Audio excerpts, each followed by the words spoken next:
Assalamualaikum warahmatullahi wabarakatuh.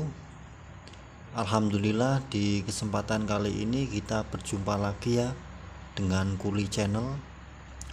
Dan di kesempatan kali ini mari kita bersama belajar membahas apa itu fungsi grounding pada suatu instalasi listrik ya.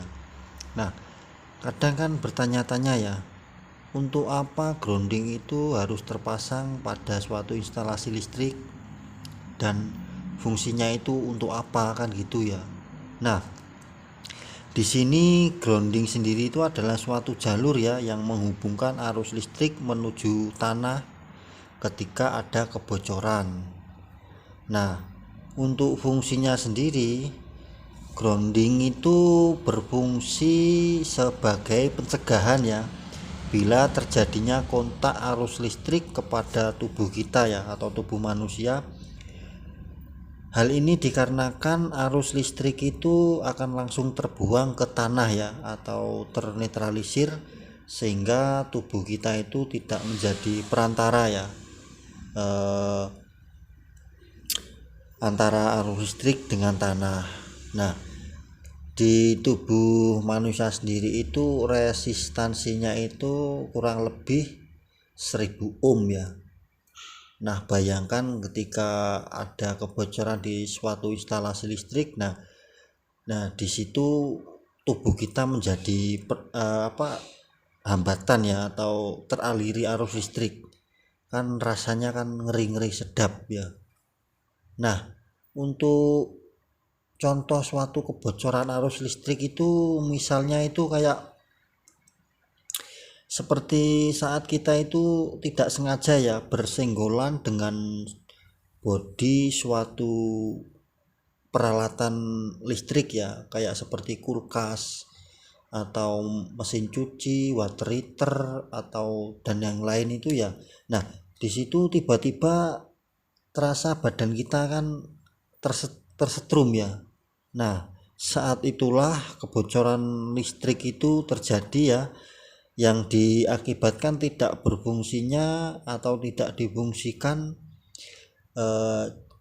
jalur grounding pada suatu instalasi tersebut. Nah, jadi grounding itu sebagai pengaman ya ketika ada kebocoran arus listrik. Nah, di PUIL sendiri persyaratan umum instalasi listrik atau PUIL 2011, untuk grounding itu harus wajib terpasang pada semua instalasi listrik ya. Nah, biasanya itu di KWH meter itu sudah ada untuk jalur groundingnya.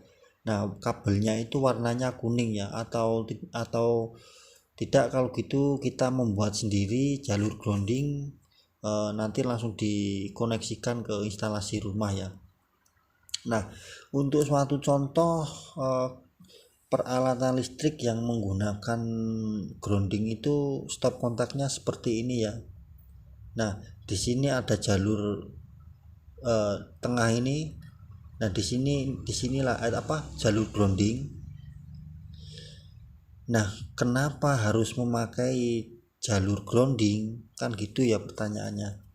Ya tadi, jika ada suatu kebocoran pada peralatan listrik tersebut, maka arus akan terbuang melalui jalur grounding ini menuju tanah, sehingga akan ternetralisir.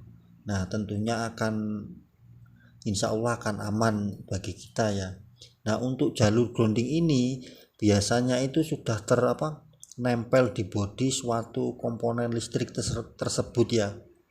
Jadi ketika misalkan di instalasi rumah kita itu tidak pakai grounding ya, nah saat di situ ada kebocoran arus listrik di komponen tersebut, maka ketika kita menyenggol bodi tersebut kan kita kan kesetrum ya. Nah, disitulah fungsi grounding itu sebagai pengamanan. Nah, ketika kita memakai grounding di instalasi rumah kita, tentunya akan langsung terbuang ke tanah ketika ada kebocoran arus listrik. Nah, kurang lebih seperti itu ya kawan untuk fungsi dari grounding pada suatu instalasi listrik. Nah, untuk grounding instalasi listrik dengan grounding penangkal petir itu tidak sama ya. Cuma sistem kerjanya sama, cuma itu tata letaknya itu tidak sama ya, tidak boleh digabungkan antara grounding listrik atau instalasi listrik dengan grounding penangkal petir ya, harus dipisah antara jarak berapa meter ya, untuk kurang lebih itu ya 6 meter atau lebih jauh itu lebih bagus. Karena apa, jika nanti itu digabungkan ya antara grounding listrik dengan grounding penangkal petir, itu malah akan fatal akibatnya. Jadi ketika nanti ada sambaran petir itu arus listrik itu malah akan masuk ke seluruh rangkaian atau ke seluruh instalasi rumah tersebut ya. Jadi malah akan merusak semua komponen listrik ya. Nah, jadi untuk pemasangan grounding instalasi listrik dengan grounding penangkal petir itu harus terpisah ya, tidak boleh digabungkan, tidak boleh disambung jadi satu ya. Mungkin cukup untuk penjelasannya ya kawan. Semoga video ini bermanfaat ya bagi kawan-kawan semua, dan jangan lupa like, subscribe, dan komen ya, dan jangan lupa dibagikan ya. Dan untuk video-video nanti kita akan membahas tentang komponen-komponen alat listrikan ya di video kelanjutannya. Mungkin cukup untuk di sini.